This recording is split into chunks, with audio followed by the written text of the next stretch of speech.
Welcome everybody. It's Friday afternoon and we're going to talk about our Friday's Heroes again this week. We got some family members with us today and we're glad that you could bring your families to join us as we celebrate the men and women of the Albuquerque Police Department for the great work that they do. And today we're recognizing members of the Night Investigation Team, capital N-I-T, small e. Sergeant Art Gamboa could not be with us here today, but we want to send out our thanks to him, along with Detectives Aaron Jones, Chris Mays, Jimmy Bledsoe, Justin Montgomery, and Rob Lujan. And they're all here with us, and one of us has the boss with us. So that's good to see everybody. These officers are being recognized for their role in keeping auto burglars off the streets of Albuquerque, and some of the numbers that these gentlemen have put up as far as crime fighting are absolutely staggering. In December of 2011, these night detectives were tasked with implementing the new bait item program. If you'll remember, back right after we took office as mayor, we sat down with Chief SCHULTZ and we talked about a 15-point public safety program that we had to drop property crimes in the city of Albuquerque. And this was one of those items. And the goal of the program was to use technology to target auto burglars. At the first, the program saw some success, some small success, averaging 4 arrests per month. We had some of the other 15 items that were really making a difference as well. But the number spiked in April when the team arrested 24 individuals in April alone for auto burglary and related charges. One of the more recent arrests even led to the identification and the arrest of a homicide offender. In total, these gentlemen in this program have arrested 84 individuals for stealing bait property. Well, we were talking outside, and they had an instance here not too long ago where they had an individual that tried to break into a bait vehicle, thought that individual recognized that it was a bait vehicle, ran from that scene, went to a different part of the city of Albuquerque, and broke into another bait vehicle. And so now we have an individual that has seen both the diligence and the expertise of these gentlemen on it close up. So the thing that's interesting, though, is these guys come to work, and it's not just a 9-to-5 job for these guys. They're called out every day in a rotational response to bait calls, and so that makes for a very up and down schedule, and they have to make a lot of sacrifices in their personal lives to be on call to ensure that this program is successful.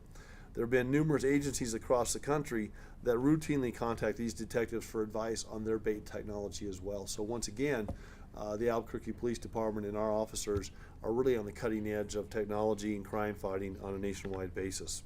And once again, they're also continually sacrificing their personal time and time away from their families and to make sure that they're keeping us safe. So with that, I'd like to have Chief SCHULTZ come up and talk about a little bit more about this situation and tell you a little bit more of the great work that these fellows are doing. Chief?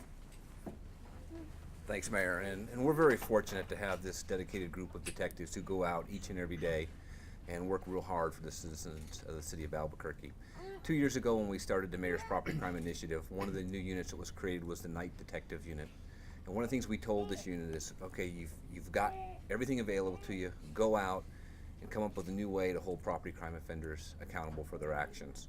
Well, the first thing they did is they went out, they interacted with field officers, but more importantly, as arrests were being made, they were talking to those offenders within minutes of the arrest being made by field officers and connecting those criminals with all kinds of other crimes that they were committing. And what we found out is by talking to them immediately at the time of the arrest, we were more likely to have good, solid results.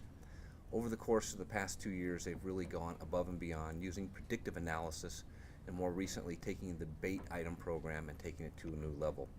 Just as the mayor said, we are contacted on a regular basis by other departments from across the country who said, why are you guys having so much success? Well, the success is because of these men here, working hard, working smarter, using crime analysis and using bait items to go out and really make a difference in the community. The arrests don't tell the whole story, the amount of property they've recovered, but more importantly, the number of people that they've prevented from being victimized is just truly unbelievable and testament to their great work. So we're very grateful to have this dedicated group of officers who, as the mayor said, don't work Monday through Friday during the daytime. They're the ones that are out at night. They're the ones that are on call. Those are the ones that are going out having to deal with people that many of us would not want to deal with at any time of the day or night. So on behalf of the department, I want to thank you all for a job very well done. Appreciate it. Thank you. And the interesting thing from a statistical analysis is this. You guys are out driving crime rates down to 20-year lows. but at the same time you're raising stats because you're out, putting these bait vehicles out, and so that actually takes our crime stats up. So the 20-year low is on top of this fact that you're also accelerating crime stats by going out and being proactive. So we don't see that as a mixed blessing. We see it as a good trend. But it's just another testament to the fact that the numbers really do tell a great story. So, gentlemen, what we have these Friday's Heroes coins that we've developed specifically for this purpose for you guys to talk about, to take home and have as a memento of our gratitude. So, as a mayor, many, many thanks to you. As a guy that lives in our city, that has my family here, many, many thanks to you as well. And we appreciate your hard work, and go out and keep doing it and keep yourself safe and get home to your families at night. And we appreciate you. Thanks so much. Yes, sir. You each one of these. Thanks, sir. Thanks, Mayor. You betcha. Thanks. Guys, here you go. Thanks, Thank sir. you. We appreciate it. Great work. Appreciate you. Thanks so much. Sorry, I'll get this to the sergeant. You betcha. Thank you so much. Guys, we appreciate you.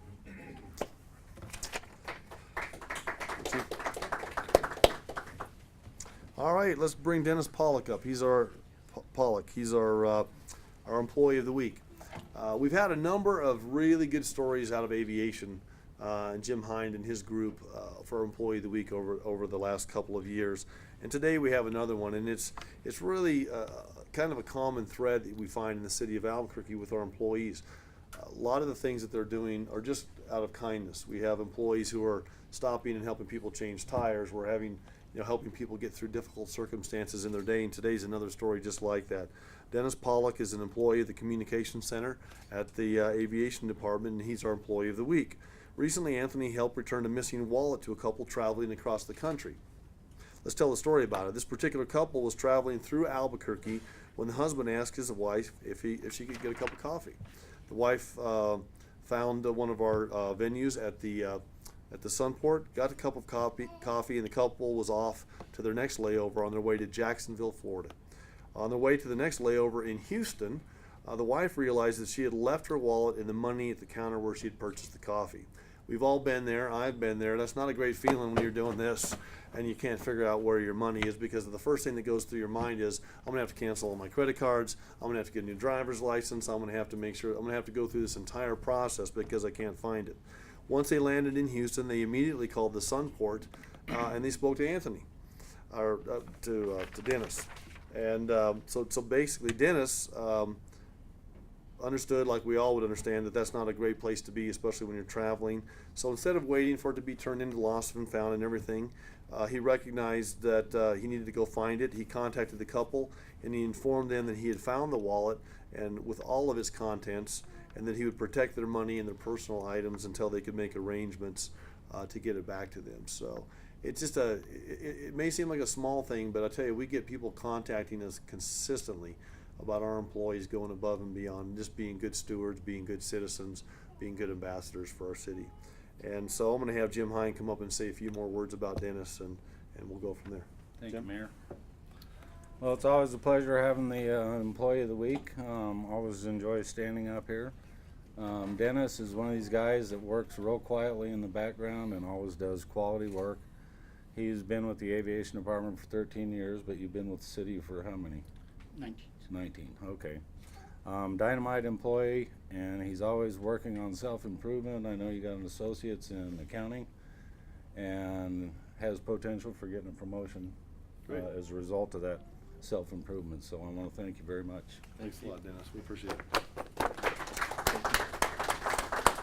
So we have our Employee of the Week mug for you. We have a certificate for Employee of the Week, and we also have a letter for your personnel file. So give our best to everybody out at Aviation. You know, the Albuquerque Sunport is it's a great front porch to our city. It's architecturally significant. It looks like us. You know, when you get to Albuquerque, you know you're home. And part of that is the great employees that we have working there. And if you go to the Sunport, I don't care if it's our custodial staff all the way up through Jim. They always have a smile on their face. They're always trying to do something extra. So make sure you send our thanks to everybody there as well.